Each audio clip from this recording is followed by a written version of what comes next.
Sir ਕੱਲ ਜਿਹੜਾ ਧੱਕੇ ਵਾਲਾ ਇਨਸੀਡੈਂਟ ਹੋਇਆ ਕੀ ਸੀਗਾ ਭੂ ਥੋੜਾ ਜਿਹਾ ਦੱਸ ਕਿਹੜਾ ਧੱਕਾ?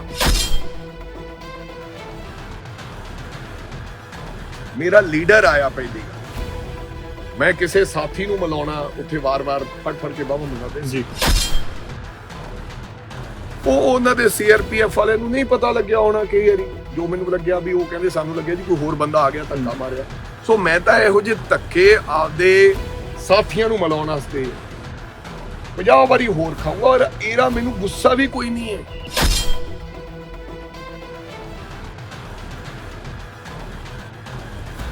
हमेशा दिल्ली की और आरएसएस की सोच रही है कि पंजाब जब कमजोर होगा तो फिर हम इसके ऊपर कब्जा करेंगे और अपनी विचारधारा थोपेंगे।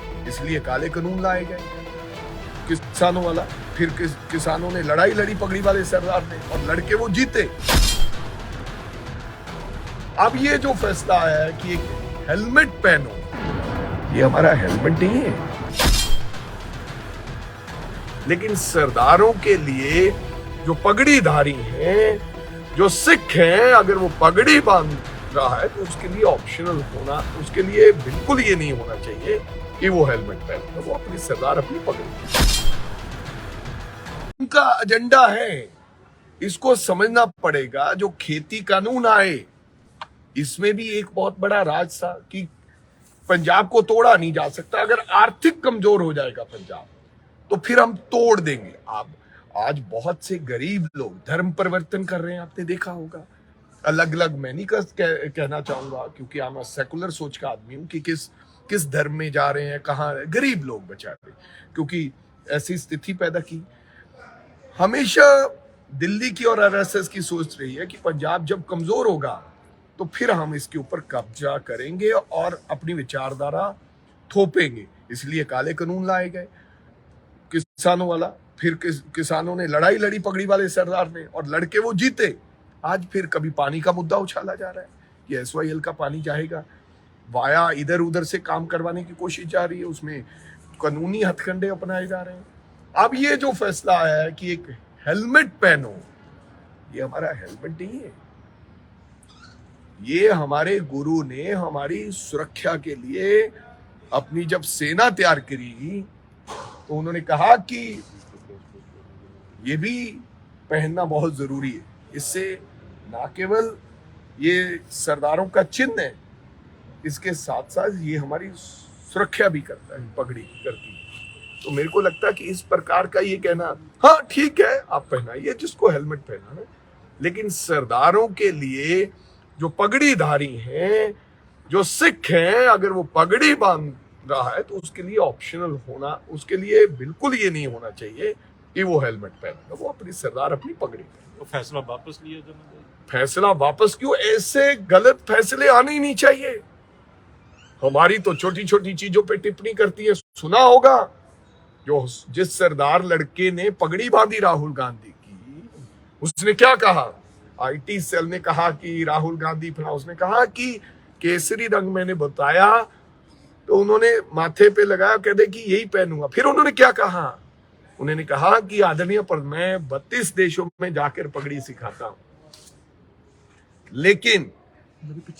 लेकिन जब प्रधानमंत्री भी यहां पर आए, उनको मैंने कहा कि मैं आपके पगड़ी बांधूंगा। वो कहते नहीं, बांधनी नहीं है, आप बांधकर हमारे सर पर रखनी है, यानी कि टोपी की तरह। उसने शब्द टोपी इस्तेमाल किया। वो जो नौजवान लड़का जो पगड़ी बांधने आया था, उन्होंने कहा कि राहुल गांधी ने कहा कि नहीं मेरे आप बांधो। मैंने उनके पगड़ी बांधी। किसी ने कहा कि सर ये थोड़ा ऐसे कर लो, उनका नहीं इसको ज्यादा पता है।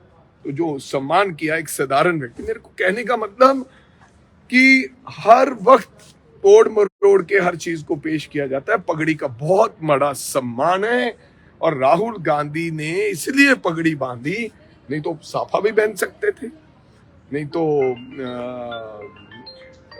पर पटका भी बांध सकते थे, कोई मनाही थोड़ी थी।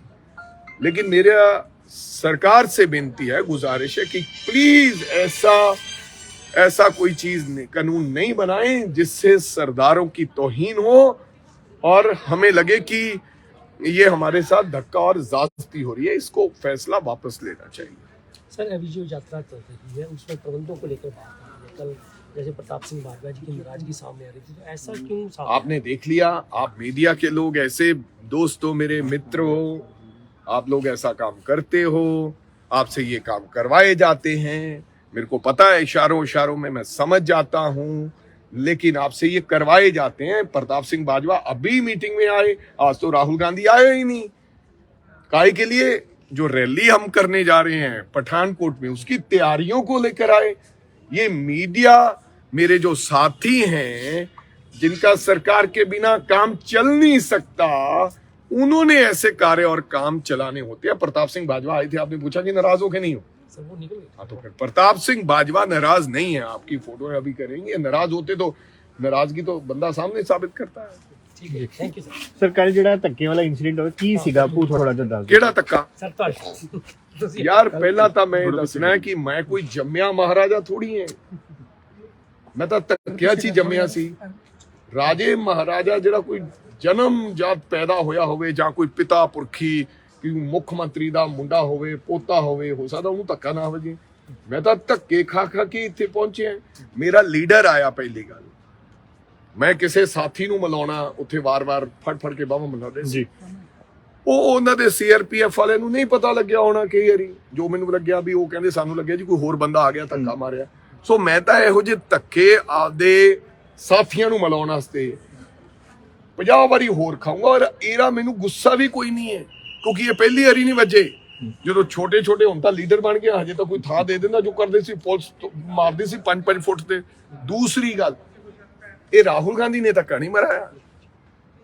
ਦੁਸ਼ਮਣ ਦੀ ਚਾਲ ਵੀ ਹੋ ਸਕਦੀ ਹੈ। ਕੌਣ ਦੁਸ਼ਮਣ? ਜੀਰਾ ਢਿੱਡ ਦੁਖਦਾ ਹੈ ਜਿਹੜਾ ਰਾਹੁਲ ਗਾਂਧੀ ਦੀ ਟੀ-ਸ਼ਰਟ ਦੀ ਗੱਲ ਕਰਦਾ ਹੈ, ਜਿਹੜਾ ਰਾਹੁਲ ਗਾਂਧੀ ਦੀ ਪੱਗ ਦੀ ਗੱਲ ਕਰਦਾ ਹੈ। ਮੈਂ ਕੱਲ ਗਿਆ ਇੱਕ ਮੀਡੀਆ ਨੂੰ, ਮੈਂ ਕਿਹਾ ਕੱਲ ਨੂੰ ਹੁਣ ਇਹਨਾਂ ਦਾ ਹੋਰ ਤਾਂ ਕੋਈ ਨਹੀਂ ਗੱਲ ਚੱਲਣੀ। ਇਹ ਨਹੀਂ ਕਹਿ ਰਹੇ ਭੀੜ ਨਹੀਂ ਆ ਰਹੀ, ਗੱਲ ਨਹੀਂ ਬਣ ਰਹੀ। ਮੈਂ ਕਿਹਾ ਹੋ ਸਕਦਾ ਆਉਣ ਵਾਲੇ ਸਮੇਂ 'ਚ ਇਹ ਕਹਿਣ ਰਾਹੁਲ ਗਾਂਧੀ ਦਾ ਅੰਡਰਵੀਅਰ ਐਸਾ ਸੀ। ਸੋ ਸੀਆਰਪੀਐਫ ਹੈ ਜਿਹੜੀ, ਉਹਨਾਂ ਦੇ ਨਾਲ ਸਿਕਿਉਰਿਟੀ ਹੈ, ਉਹ ਕਿਹਦੇ ਅੰਡਰ ਹੈ? ਸੈਂਟਰ ਦੇਸ਼ ਦੇ ਗ੍ਰਹਿ ਮੰਤਰੀ ਦੇ ਅੰਡਰ ਹੈ। ਕਹਿੰਦਾ ਮਾਰੋ ਧੱਕੇ ਇਹਨਾਂ ਨੂੰ, ਥੋੜਾ ਬੇਇੱਜ਼ਤੀ ਹੋਵੇ ਇਹਨਾਂ ਦੀ। ਸਾਨੂੰ ਜਿੰਨੇ ਮਰਜ਼ੀ ਧੱਕੇ ਮਾਰ ਲੈ ਸਿਕਿਉਰਿਟੀ, ਸਾਨੂੰ ਕੋਈ ਨਹੀਂ, ਪਰ ਸਾਡੇ ਲੀਡਰ ਦੀ ਸ਼ਾਨ 'ਚ ਫਰਕ ਨਹੀਂ ਪੈਂਦਾ ਚਾਹੀਦਾ। ਤੇ ਮੈਂ ਆਉਣ ਵਾਲੇ ਦਿਨਾਂ 'ਚ ਵੀ ਇਹੋ ਜਿਹੇ ਕੰਮ ਹੋਰ ਕਰੂੰਗਾ। ਹੋਰ 25 ਵਾਰੀ ਸੀਆਰਪੀ ਧੱਕਾ ਮਾਰੂਗੀ, ਰਾਜਾ ਵੜਿੰਗ ਚੱਲੂਗਾ, ਪਰ ਮੈਂ ਆਪਦੇ ਵਰਕਰਾਂ ਨੂੰ ਰਾਹੁਲ ਗਾਂਧੀ ਨਾਲ ਮਿਲਾਉਂਗਾ। ਕੋਈ ਫਰਕ